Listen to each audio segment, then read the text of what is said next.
del proceso histórico que se produce en territorios al norte de Sierra Morena y en territorios al sur del Estrecho de Gibraltar.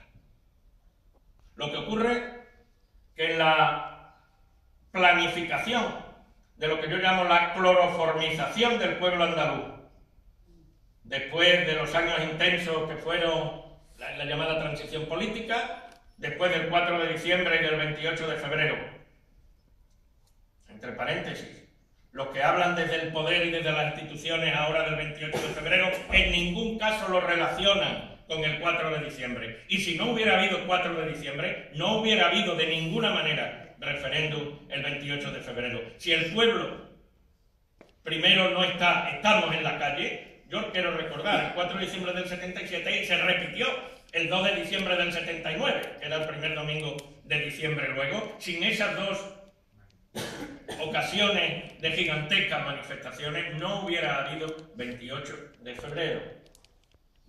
Bueno, pues digo que la planificación de la pérdida de la memoria, en la planificación de que nuestros hijos, y ahora ya algunos nuestros nietos, no conozcan de dónde vienen, qué son, y quienes no saben de dónde vienen ni quiénes son, no pueden saber ni planificar qué quieren ser.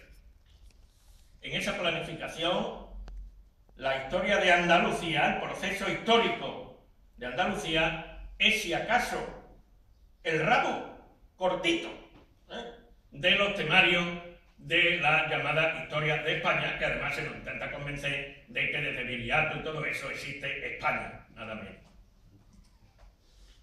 ¿Por qué es diferente, singular, el proceso histórico de Andalucía?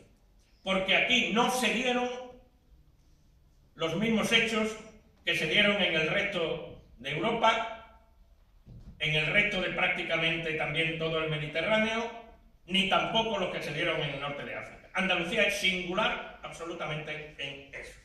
Y es singular por varias cosas, muy resumidamente. Es singular porque ningún territorio como el de la actual Andalucía tiene una continuidad en cuanto a la percepción de la existencia diferenciada de lo que ocurre en ese territorio desde hace más de 2000 años. Evidentemente los límites de Andalucía no han sido siempre exactamente los de ahora, pero el núcleo del territorio de Andalucía ha sido percibido, sobre todo desde fuera, como una realidad propia desde hace 2500 años. Muy pocos pueblos, muy pocas naciones, ningún Estado europeo tiene esa característica. Pero es que además en esos 2500 años han sucedido por una parte y no han ocurrido por otra situaciones, hechos que son los que caracterizan Europa. Por eso Blas Infante dijo: Andalucía no es Europa. No somos europeos. Y en esta Europa que condena a los refugiados a la muerte, menos europeos todavía.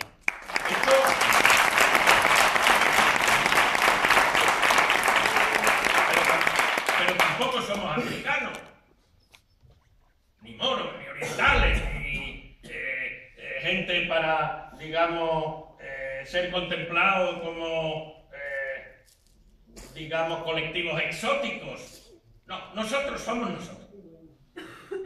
Y nosotros somos nosotros porque, por ejemplo, cuando en el resto de Europa y en el resto de la península ibérica prácticamente desaparecen las ciudades, con eso que llaman las invasiones bárbaras, etcétera, en Andalucía sigue habiendo grandes ciudades. No existe en Andalucía la Edad Media entendida a la europea, la Alta Edad Media. Desde luego, porque, entre otras cosas, en Andalucía la influencia de lo que queda del Imperio Romano, el de Oriente, el de Bizancio, es grande, cosa que no se suele explicar. No hay en toda Europa algo parecido a un Isidoro de Sevilla que es capaz de escribir la enciclopedia de aquel momento en cuanto al conocimiento. Eso ha desaparecido prácticamente en casi toda Europa y las ciudades están casi todas en ruina, incluida Roma. En Andalucía no. Y en Andalucía no hubo feudalismo. que es la característica de la Edad Media europea. Porque había otra cosa. Yo ahora no voy a hacer propaganda de si mejor o peor. Había otra cosa. Estaba Al-Ándalus, que desde luego no era una sociedad feudal. Por tanto, no tenemos las características históricas que comparten los pueblos y los territorios de Europa. Y además, en Andalucía se han dado fenómenos antes que en otros lugares. Miren, los que son incapaces de pensar por sí mismos y siguen excesivamente a determinados libros convertidos en catecismos, plantean que el capitalismo nació en Inglaterra con la Revolución Industrial. Bueno, Carlos Marx estudió eso, pero no estudió, fue una pena, que 2 siglos antes de lo que pasó en Inglaterra en la industria, había pasado en Andalucía en el ámbito de la agricultura. Las relaciones capitalistas de producción, la asalarización del trabajo, la proletarización del campesinado, unas producciones directamente para el comercio, es decir, una serie de características que son las propias del sistema de producción capitalista que se producen en una gran parte de Andalucía, en la Andalucía de las campiñas, del Valle de Guadalquivir, básicamente, ¿verdad? Pues en el siglo XVI, 2 siglos antes de que esto se produzca en Inglaterra. Esa es otra particularidad también muy específica de Andalucía. Las continuidades, por una parte, y las discontinuidades, por otra, junto a, como digo, esa no existencia en ningún momento del feudalismo, esa situación, ya también más cercana de nosotros, como colonia interna del Estado español. Porque aquí lo que ha habido, y sigue habiendo en gran medida, es que estamos colonizados. Estamos colonizados significa que la riqueza de Andalucía se la llevan de Andalucía, empezando por la riqueza de nuestras mujeres y hombres, como ahora ocurre otra vez, ya que según la señora baronesa del Tardón está diciendo estos días que ya hemos superado las situaciones antiguas, etcétera, etcétera. La diferencia de ahora es que hace 40 años la gente de los pueblos se iba con una maleta liado en una cuerda y ahora pues se va con el portátil, el ordenador portátil debajo del brazo. Claro que hay diferencias, sí, no es lo mismo, claro que no, pero se tienen que seguir yendo muchísima de la gente que tenía que estar creando riqueza aquí para ellos y para los propios andaluces. Bueno, entonces, esa situación de colonialismo interno, lo peor es que también es un colonialismo de los cocos, de las mentalidades. Nos creemos lo que nos dicen que es y aceptamos, o acepta la mayoría, porque no se da cuenta de todo lo que se le oculta. Junto a la identidad histórica, la identidad cultural. Claro, solamente existe una cultura propia de un pueblo si ese pueblo ha pasado por unas experiencias colectivas especiales, propias, distintas a otros pueblos. Evidentemente en contacto con otros pueblos, para lo bueno y para lo malo, sin duda. Pero entonces, claro, la cultura andaluza, que ha sido reconocida por gente, digamos, de los más diversos ámbitos ideológicos y políticos, incluidos pensadores, diríamos, de la derecha clásica, pero de la derecha que sabe leer y escribir, que no es toda, como sabemos, ¿no? Estoy hablando, por ejemplo, de Ortega y Gasset, que creo que no es nombrar a nadie, a ningún radical, que escribió que Andalucía tiene la cultura más suya de cualquier pueblo de Occidente y que de entre todas las culturas que existen en la península ibérica es la más propia y la más diferente de todas. Y podríamos hacer, yo en algún libro que he editado, está una relación de aproximaciones a Andalucía de gente muy diversa, de disciplinas muy diversas, de campos de investigación muy diversos y también de ideologías muy diversas, donde lo que prácticamente casi no, digo casi porque también lo hay, se discute es que Andalucía es diferente. Tan es diferente que cuando el señor Fraga Iribarne quiso hacer esa propaganda del Spain is different, todas las imágenes, etcétera, eran de Andalucía. Pero claro, también es diferente del resto de lo que hay en la península ibérica fuera de Andalucía. La cultura andaluza es resultado de esa historia, es decir, es resultado del cómo se han vivido las experiencias históricas colectivas. Y la vida se vive a través de la cultura a la que se pertenece. Decía Antonio Gala, por ejemplo, que la cultura se mama, no se aprende. Esa es la verdadera cultura, no la de los libros y la de las universidades, sino la que aprendemos respirando en nuestro ámbito. La forma, decía también Carlos Cano, que ser andaluces es nuestra forma de estar en el mundo. Claro, bien. Pues esa cultura de la que incluso muchas veces se niega y otras veces se le pone la etiqueta de española y a otra cosa, ¿verdad? En un ejercicio de vampirismo, es decir, de chupar la sangre de Andalucía, no solamente la de los andaluces que tienen que irse por ahí, y la riqueza agrícola que la chupa Carrefour y Mercadona, etcétera, etcétera, que son quienes se benefician de la riqueza de Almería y de otros sitios, no los pequeños agricultores y los medianos agricultores o los grandes latifundistas, normalmente además herederos de los conquistadores del norte de hace siglos, o los que hoy tienen el poder, que son las grandes corporaciones empresariales capitalistas. Pues esto digo que es una vampirización, un latrocinio, ¿verdad?, de recursos materiales, de recursos humanos, pero también es un latrocinio, una apropiación de elementos culturales andaluces que se desactivan. Se les quita su característica de andaluces para ponerle la etiqueta española y venderlo en el mercado turístico o de otros lados. Pues bien, esta nuestra cultura es una cultura original y mestiza, y a mucha honra lo de mestiza. Se ha hablado mucho, pero de forma muy limitada, de las tres culturas, ¿no? Eso es, bueno, que somos resultado y nuestra cultura es resultado, por un lado de la cultura andalusí, de la cultura judía y de la cultura castellana. No, hay 7 fuentes de la cultura andaluza actual. La fuente autóctona prerromana, bueno, ya de Tarteso se habla incluso en libros de la Biblia, mientras que eran bandas de cazadores recolectores los que estaban por la meseta y por el Cantábrico. Aquí había ciudades, había ganadería, había estado, había acuñación de moneda, etcétera, etcétera, abierto también al comercio con el Mediterráneo del Este, con los fenicios sobre todo.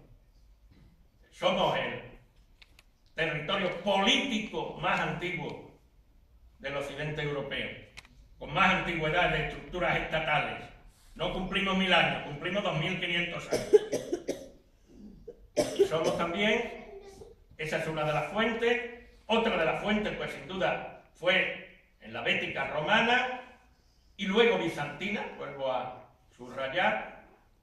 La tercera, la andalusí. La cuarta, la judía, que ya estaba aquí también en la Edad Media. La quinta, la castellano-germánica. La sexta, la gitana, a la que no se le suele casi nunca nombrar. Y la séptima, la negroafricana, porque Sevilla, ciudad, llegó a tener un 12% de población negra a finales del siglo XVI, y hay muchos elementos culturales, no ya biológicos, hoy que así lo están expresando.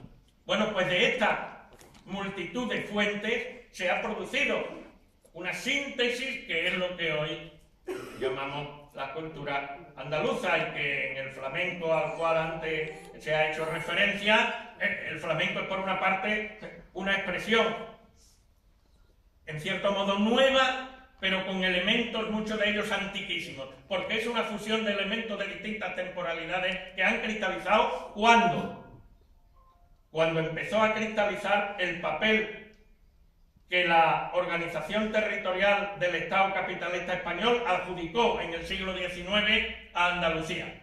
Un papel subalterno, un papel de productor de materias primas y productor también de mano de obra para beneficios de otros, básicamente de la gran burguesía de otros lugares del Estado español, con la complicidad de los grandes burgueses, en la mayoría de los casos terratenientes andaluces. Ese aquelarre entre capitalistas financieros vascos, industriales catalanes y latifundistas andaluces que condenaron a nuestro pueblo y a Andalucía a eso que algunos llaman atraso, otros subdesarrollo, etcétera, pero que en cualquier caso es a tener el papel de Cenicienta, pero sin príncipe, ¿verdad? Y que otros intentan mantener también, como se ha dicho, ese statu quo. La cultura andaluza tiene elementos, no puedo ahora detenerme en ellos, que son muy adecuados, si los sabemos detectar y utilizar de una determinada forma, como resistencia a la mercantilización de la vida, que es, digamos, el ámbito fundamental que hoy tenemos. Eso que se suele llamar la globalización, y que es la imposición de un modelo único en lo económico, en lo social, en lo político y en lo ideológico, que tiene como objetivo la consecución del máximo beneficio para el mínimo de gente. Entonces, digamos, valores de la cultura andaluza, como eso de nuestro gusto por estar juntos. Después hablamos de pa' qué. Pero de entrada, eso es algo que se opone al individualismo, que es el valor sagrado fundamental de la ideología liberal capitalista. El que cada quien miremos por nosotros mismos, nada más, y olvidemos que la única fuerza que tenemos es la del nosotros. Lo comunitario, lo municipal, por ejemplo. Por eso algunos somos profundamente municipalistas y creemos que además cualquier construcción política tiene que partir de lo municipal, porque en Andalucía la importancia del universo social local, del pueblo o del barrio dentro de la ciudad, para nosotros es mucho mayor de lo que ocurre en otras partes. Y eso que se plantea como un inconveniente, y lo puede ser si el municipalismo degenera en localismo, es también potencialmente una fuerza, una sinergia para construir desde abajo, desde lo colectivo municipal hacia arriba. Así era, entre otras cosas, como Blas Infante planteaba que había que construir Andalucía, no haciendo un chiringuito burocrático que muchas veces pues sirve para dar protección a asociaciones de delincuentes para robar los dineros públicos, como ocurre en Andalucía actualmente, sino desde abajo, desde nuestro pueblo y desde nuestros barrios, en nuestros problemas, con la máxima capacidad de decidir. Claro que sí, a nivel municipal, desde ahí. Yo diría, no solo desde ahí, hay que aspirar a que cada ser humano, a que cada ciudadana y ciudadano también podamos estar en condiciones máximas de poder decidir. Claro, no con el egoísmo y en beneficio propio, evidentemente, sino decidir juntos con los demás. Y ese derecho a decidir, algunos lo vemos de esa manera, no exclusivamente planteado a uno de los varios niveles de la organización de la convivencia. Claro, el embate de la cultura individualista y mercantilista es muy fuerte y existen, como digo, muchos elementos. La importancia, por ejemplo, del sentimiento de que tener menos no es ser menos. Esto es una característica andaluza que ya algunos colegas, si me permitís lo diré, los primeros antropólogos que surgieron en Andalucía en la segunda mitad del siglo XIX, estamos hablando de hace más de 150 años, ya señalaban esas características. Digamos, el orgullo, pero no un orgullo soberbio, sino el orgullo que hace que las mujeres en nuestro pueblo, si no tienen joyas, tienen muchas flores de muchos colores, y si no tienen tiestos de cerámica, la ponen, como sabemos todos, en las latas de las conservas. Pero eso equivale a las joyas de la gente con dinero, de las clases altas y de otros lados. Es el orgullo de ser, aunque se pueda no tener. Claro, esa característica de lo andaluz tiene unas potencialidades enormes si se sabe, claro, llevar y tratar adecuadamente. Bueno, por todas estas razones, Andalucía es un pueblo, pero además es un pueblo-nación, como les decía al principio. Porque hay pueblos que no son naciones, y esto no significa que no tengan los derechos, etcétera, etcétera. Pero, ¿por qué digo que Andalucía es un pueblo-nación? Y como tal hay que considerarla a todos los niveles, y entiendo que por todos los colectivos en todas las ocasiones. Porque tenemos también identidad política. Bueno, la identidad política de Andalucía no se le ocurrió tampoco a Blas Infante, ¿eh? Es muy anterior. Para no irnos muy atrás, en 1883, por ejemplo, se presenta lo que se llama el proyecto de Constitución Andaluza de Antequera, donde se define a Andalucía como soberana, autónoma y democracia republicana. Y claro, no por casualidad, en aquella reunión, en aquellos planteamientos, se plantearon 3 constituciones, no una, como dice alguna gente. No solo la constitución para Andalucía, sino también una constitución para los municipios, constitucionalmente. Y otra para lo que en aquella época se llamaban los cantones, que ahora diríamos las comarcas y áreas metropolitanas. Y solo a partir de los municipios y de los cantones, es decir, de las comarcas y de las áreas metropolitanas que serían hoy, se construye Andalucía también con una institución, una constitución propia, soberana y cuyos poderes no vengan que ver nada con el exterior. Esto se afirma en 1883. Desde luego, esa historia falsa de que en Andalucía no existe una tradición política de ese tipo es eso, falsa. Lo que ocurre es que esa falsedad se la han tragado la mayoría de los profesores de historia, la mayoría de la gente, y la gente no conoce, y por otro lado tampoco se tienen los lugares, los altavoces adecuados para explicar estas cosas. Y bueno, Blas Infante y sus compañeros del andalucismo histórico, claro, no por casualidad activaron los componentes de ese proyecto de Constitución andaluza y lo publicaron en 1919. No por casualidad, el año de la Asamblea de Córdoba, donde en sus documentos se define a Andalucía como una realidad nacional. Y claro, Blas Infante, en su libro más político, quizá el que menos leído porque no interesa divulgarlo, que es La verdad sobre el complot de Tablada y el Estado Libre de Andalucía, que escribe en 2 meses escasos, en agosto del año 31, después de las primeras elecciones a las Cortes Republicanas, donde Blas Infante encabezó una candidatura independiente republicana federal. Él planteaba como objetivo la República o Estado Libre de Andalucía, y a partir de ahí confederarse, si era lo adecuado o si fuera lo adecuado, con otros pueblos, no solo del Estado español. Él hablaba de la Confederación Ibérica, también en el esfuerzo de incluir a Portugal. Bueno, esto, quiero decir, nuestra cultura política o la tradición política exclusivamente andaluza, no la de quienes nos colonizan y que quieren que ignoremos eso, es justamente esa, la construcción de abajo arriba, desde lo municipal a lo nacional andaluz, y, digamos, la defensa del derecho de Andalucía a decidir por sí misma sobre sus recursos,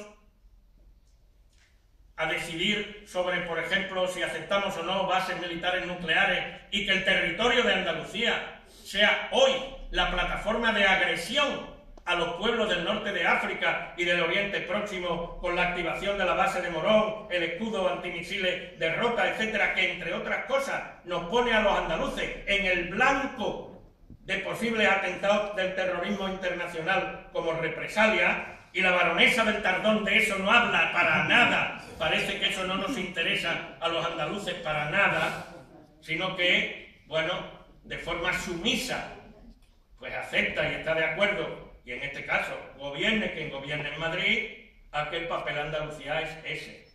Que podemos y que deberíamos aspirar también a lo que se llama hoy en el mundo la soberanía alimentaria, es decir, a que nadie nos diga qué podemos o no podemos cultivar, porque fundamentalmente no se haga en función de lo que les interesa a las grandes compañías, a las grandes empresas de comercialización de Bruselas o de otros lados, sino que nos interesa a nosotros. Otra forma diferente de entender eso que suele llamarse producción, y que a veces es una palabra perversa. Miren, cuando se dice se produce no sé cuántas toneladas de petróleo, no se está produciendo nada, se está extrayendo y destruyendo. Eso no es producción, pero estamos tan acostumbrados a tragarnos determinadas palabras y determinados conceptos que son perversos que no nos damos cuenta ni siquiera en las conversaciones y en lo que utilizamos sobre esto. Bueno, aparte de esos antecedentes, también uno de ellos es que, como pienso que saben muchos de ustedes, o la mayoría de ustedes, en Andalucía se hubiera plebiscitado un estatuto de autonomía antes de que terminara 1936, si no hubiera habido el golpe militar fascista del 18 de julio, ¿verdad? Pero bueno, más allá de eso, Andalucía, en nuestra época contemporánea, en lo que hemos vivido, los que ya tenemos algunos años, Andalucía, digamos, reafirmó en las calles el 4 de diciembre y en las urnas el 28 de febrero ser un pueblo que afirmaba su derecho a tener en sus manos su futuro. Si quieren ustedes, eso del derecho a decidir, en aquel momento, evidentemente, para que sea realmente derecho a decidir, hay que tener varias opciones, no estar tan digamos, limitados como estuvimos en aquella época, etcétera, etcétera, pero en cualquier caso, Andalucía rompió el diseño de la Constitución española del 78. Como sabemos, en la Constitución española del 78 se reconocía solamente una consecuencia de lo que había ocurrido en la Segunda República. Evidentemente no para la forma de Estado, que ahí pues el rey era el que digitalmente el dictador pues señaló, y así andamos ahora como el sucesor del sucesor. No se reconoció nada de la Segunda República, pero sí a la fuerza Ahorcan, y para no tener enfrente a determinadas organizaciones políticas y de otro tipo de Cataluña y del País Vasco, se aceptó que aquellos pueblos que hubieran aprobado en referéndum su autonomía, su estatuto de autonomía en la Segunda República, en algún caso ya dentro incluso de la guerra civil, pero en territorios republicanos, como fue el caso del País Vasco, bueno, pues se le aceptaba que eso valía, ¿no? Bueno, aunque la palabra república faltaría más, no iba a estar dentro de la Constitución, y se decía por qué. La cuestión era por eso. Y por eso metieron también a Galicia, entre otras cosas, para maquillar el que la cosa fuera solamente para Cataluña y el País Vasco. Bueno, eso de la primera división, efectivamente. Aunque no se nombrara con su nombre, la actual Constitución, esa tan modélica y que hay que defender, etcétera, etcétera, según toda la partitocracia, pues hacía, claro que sí, de primera y de segunda. Andalucía, faltaría más, pues nos pusieron en segunda. ¿Y qué pasó? Que, si me permitía el símil futbolístico, Andalucía ganó en el campo de batalla su derecho a ascender a primera división. Lo que pasa es que jamás hemos jugado en primera división, porque, si me permitía el símil, la directiva del equipo no presentó el equipo jamás para que jugara con los de primera. Y forzó que nos quedáramos en segunda, entre otras cosas, para inventarse ese relato, hablando de relatos, aunque a mí personalmente, lo siento, no me gusta mucho esa excepción. Las identidades entiendo que son realidades objetivas y subjetivas, no son simplemente relatos de intelectuales o de pseudointelectuales, que a ver si viene mejor, encaja mejor en un momento que en otro, a una gente que a otra, etcétera. Pero bueno, en cualquier caso, claro, Andalucía rompió y digamos, desde el punto de vista incluso constitucional, de esta Constitución, que a mí no me gusta en la mayoría de los aspectos, lo reconozco, pero bueno, es lo que hay, ¿no? Pues si es lo que hay, Andalucía está en la cuarta, o sea, es una de las 4 naciones del Estado español, o nacionalidades, según dice la Constitución, pero yo estoy de acuerdo con Podemos que hay que leer naciones, pero hay que leer las 4 naciones, las 3 que se convirtieron en nación política jurídicamente en la Segunda República, y la 4ª que se convirtió en nación política desde el punto de vista jurídico-constitucional en la transición entre la dictadura y lo que tenemos ahora, que me resisto a llamarle sin más democracia, francamente. Pues entonces, claro, esto choca con la cantidad de mentiras, de falseamientos y de silenciamiento que ahora pues están continuamente lloviendo sobre nosotros. Miren, el 17 de febrero, o sea, la semana pasada, ¿no?, entró en el Parlamento andaluz una proposición no de ley con un título: reivindicación del 28F y defensa de los derechos de los andaluces, por parte del llamado Grupo Socialista. Yo digo siempre P-socialista porque para mí me merecen un respeto los socialistas de verdad, para hablar de eso de Partido Socialista así, sin más, ¿verdad? Entonces, en esta propuesta, que no tiene desperdicio, le aconsejo que accedan a ella, y que yo espero que se vote en contra o se ausenten la gente decente que está en el Parlamento andaluz en este momento.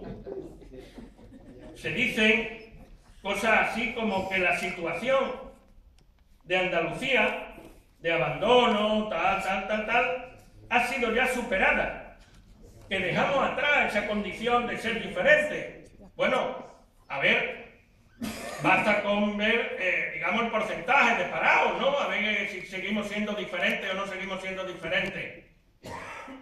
O el desempleo en los jóvenes, o el número de gente que se ha echado de la enseñanza y de la sanidad en los últimos 5 años, que es el mayor del Estado español después de Madrid.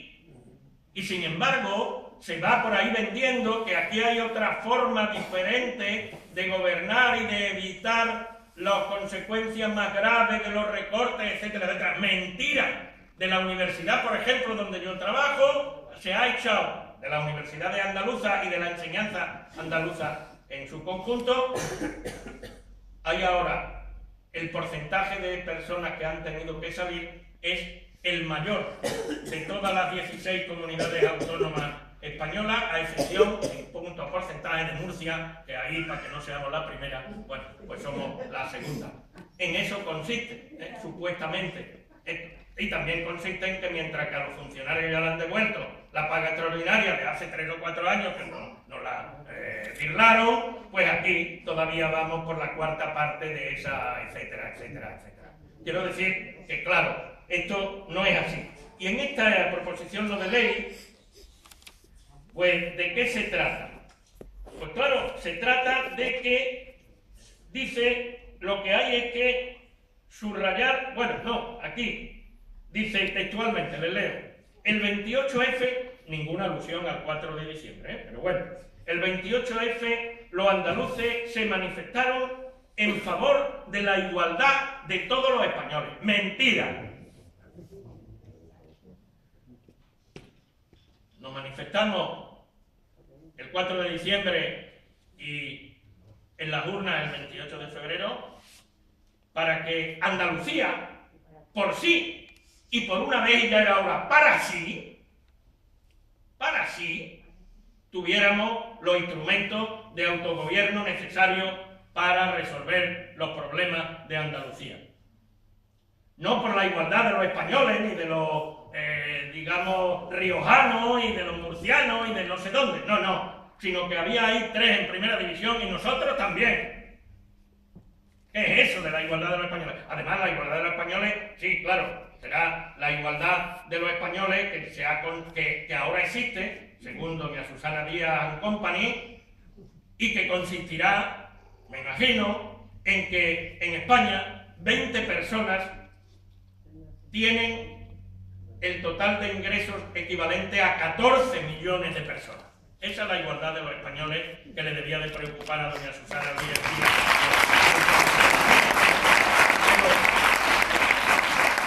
Pero solamente le preocupa eso que dicen fragmentar la soberanía nacional. Ay, mira qué curioso. Y cuando la llamada soberanía nacional, española, of course, está no solamente fragmentada, sino casi hecha desaparecer, porque en el Estado español lo que manda es la Troika, la Angela Merkel, el Fondo Monetario Internacional, etcétera. Y claro, cuando la soberanía la cedieron en una noche, no sé si loca o no, Zapatero y Rajoy, uno con otro, cuando todavía el gobierno del Estado estaba en manos del PSOE, cambiaron el artículo 135 de la Constitución, ¿verdad? Rehusando a la soberanía de en qué se pueden gastar los dineros del Estado y planteando que en primer lugar los dineros del Estado se tienen que utilizar para pagar lo que dicen deuda pública ilegítima en la mayoría de los casos. Por otra parte, eso no atenta contra la soberanía nacional, claro. Lo único que atenta a la soberanía nacional es que los pueblos del Estado español, el catalán o el vasco, el andaluz, el que sea, digamos que queremos decidir por nosotros mismos y decidir también el tipo de relaciones que tenemos con otros pueblos. ¿Veis la trampa? Pero sin embargo se repite tanto, están repitiendo tanto, que bueno, tachan de independentistas tal cual a cualquiera que no esté de acuerdo. Bueno, lo voy a decir, porque claro, como no me presento a elecciones no tengo problema en decir ciertas cosas. Lo voy a decir. La frase falangista de España, una unidad de destino. Eso es falangista. Y en la propia Constitución, claro que hay artículos falangistas. O es que no nos acordamos de lo de las fuerzas fácticas, etcétera, etcétera. Hombre, el PSOE y el Partido Comunista, hasta que enterraron sus principios, este y otro, en la transición política, defendían esa visión plurinacional del Estado español. A doña Susana tampoco, el don Felipe, como está con sus negocios en Marruecos y en otro lado, no ha tenido tiempo suficiente de enseñarle cuál era lo que defendía su partido y el enterró, ¿verdad? Cuando llegó a ser secretario general. Pero una de las cosas que enterraron del PSOE fue el planteamiento, la visión no unitarista del Estado español, sino una visión plurinacional del Estado español, que no es que ahora algunos nos la estemos inventando, algunos pueden estar descubriéndola, pero en cualquier caso no la estamos inventando. Esa es la tradición, además, de la izquierda en este país, hasta 1975, hasta el chanchullo, digamos, que hicieron los reformistas del franquismo, y lo único que aspiraban era tener cargos para que muchas cosas cambiaran en lo político, con el objetivo de que nada cambiara en lo económico y en lo social, por tanto, en lo realmente importante para la sociedad. Voy a ir terminando. No nos manifestamos el 28 de febrero en favor de la igualdad de todos los españoles, sino por los derechos de los andaluces y de Andalucía. Claro, ocurrió que otros pueblos, el valenciano, por ejemplo, empezó a ver que Andalucía había conseguido pasar a primera división cuando lo previsto es que nadie pasara. Y entonces el efecto ejemplo no era aceptable en absoluto ni por las fuerzas fácticas militares, ni por las finanzas, ni por quienes tienen verdaderamente el poder, ni quienes, bueno, pues plantearon, digamos, el régimen del 78, la segunda restauración borbónica, ¿no? En términos de los historiadores habría que llamarle así. Y aquello tuvo que ver, fue una de las razones del golpe de Estado, de Tejero y compañía y de los otros tal, el que, digamos, existía el riesgo para depender quiénes, de que el ejemplo de Andalucía fuera seguido sobre todo por Valencia y por Canarias.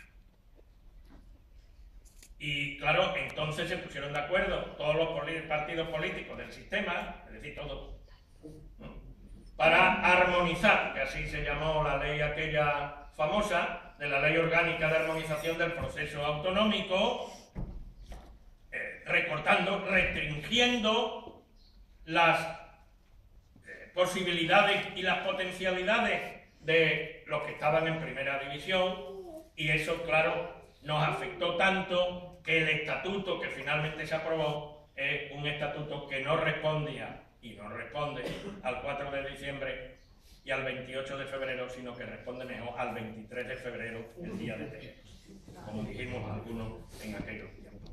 Y si a esto se une que han estado gobernando Andalucía, bueno, desde la preautonomía llevan ya, igual que el movimiento nacional de la época anterior, en años. Eso sí, con legitimidad de origen electoral y todo eso, no se me malentienda. Pero la legitimidad de origen no supone automáticamente la legitimidad de función. Y claro, Andalucía hoy está comparativamente en el mismo sitio que estaba hace 40 años. Es mentira que hayamos convergido ni siquiera mínimamente. Es más, cuando hablan de nuevo modelo económico, ya la broma, el nuevo modelo económico es volver a la economía que tenía Andalucía en la época de los romanos. ¿Sí? Activar la minería y un determinado tipo de agricultura para el exterior. Por eso era importante Andalucía para el Imperio Romano. A eso se le une lo de la turistización, la conversión del centro de las ciudades en parques temáticos, etcétera, etcétera. Bueno, esto evidentemente sigue reflejando la dependencia económica, la situación de colonialismo interno por una parte y externo con respecto a grandes multinacionales y a empresas de otros sitios, por ejemplo la minería. Claro está, aunque Doñana se vaya a pique, ahí está la demagogia de los puestos de trabajo, etcétera, etcétera, cuando se pueden crear muchos más puestos de trabajo en otras cuestiones. Entonces, bueno, dependencia económica, degradación cultural, porque aunque un mandato del Estatuto de Autonomía es activar la identidad cultural andaluza, e investigar y difundir los valores lingüísticos, históricos, tal y que cual, eso no se cumple. Hubo un momento que en los colegios, yo recuerdo, había una temática, unas carpetas de temas andaluces, pero estamos hablando de los años 80. Eso ya pasó, y no digamos la vergüenza de televisión, ni siquiera se llama andaluza, del Canal Sur Televisión, que evidentemente es una vergüenza cada vez que uno haciendo zapping se equivoca y se para en ese canal. Bueno, entonces seguimos en la subalternidad, seguimos en la subalternidad. Entonces, bueno, apliquemos las consecuencias. Supongo que habrá un coloquio, pues luego podremos quizás complementar algunas cosas o plantear algunas de las cuestiones que uno cree que son más adecuadas, pero evidentemente es un paso hacia adelante que haya una fuerza política, y hay que reconocer que en este momento es solo Podemos, que plantea que el Estado español es plurinacional, pero además es que eso hay que plantearlo con normalidad, porque las cosas que son reales y evidentes hay que considerárselas normales y huir de tener miedo a las palabras, porque nos tienen, insisto, también colonizada la mente de que no podemos pronunciar tal palabra, tal otra cosa es tabú, etc. Ya va, bueno, si al final casi lo único que ganamos en la transición fue el derecho de expresión, y alguna gente se autocensura todavía. Bueno, pues entonces, en este Estado plurinacional español, pues Andalucía es una de las... Jurídicamente, esto no se trata, entiendo yo, de una opinión o un análisis va de una manera o de otra. Jurídicamente, constitucionalmente, hay que partir de que hay 4 naciones en el Estado y Andalucía es una. Y además, los que, digamos, defendemos eso, bueno, iba a decir defendemos esa obviedad, pero claro, ya decía Bala Infante hace 100 años que, bueno, aquí en Andalucía hay que defender hasta las obviedades, ¿no? Y argumentar lo que, bueno, pues tendría que ser considerado absolutamente normal. Claro, esa es la situación Fanon hablaba del síndrome del colonizado, ¿no? Yo creo que eso es bastante aplicable en gran medida a muchos andaluces.